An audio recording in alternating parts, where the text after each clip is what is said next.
একবার শুধু এইভাবে মুরগির বুকের মাংস ফ্রাই করে খেয়ে দেখবেন, সবাই আপনার ফ্যান হয়ে যাবে। আর এই চিকেন ফ্রাই এতটাই সহজ আর অল্প সময়ে অল্প উপকরণ দিয়ে তৈরি করা যায়, এই ভিডিওটি না দেখলে জানতেই পারবেন না। প্রথমে মুরগির বুকের মাংস মাঝখান দিয়ে ফেরে ছোট ছোট টুকরো করে কেটে নিতে হবে।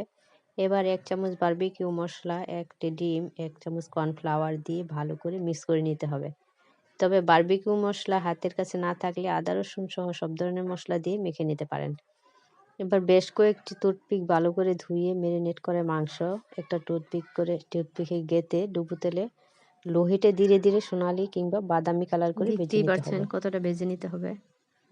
তো আমি একটু নেড়ে চেড়ে এটা কালার করে ভেজে নিচ্ছি। হয়ে গেছে আমার ভাজা। তো আমি একটা ঝুড়িতে তুলে নিচ্ছি। তো তৈরি হয়ে গেল আমার অসাধারণ ইউনিক স্টাইলে চিকেন বারবিকিউ রেসিপি। তো ভালো লাগলে সবাই আমার পাশেই থাকবেন। আল্লাহ হাফেজ।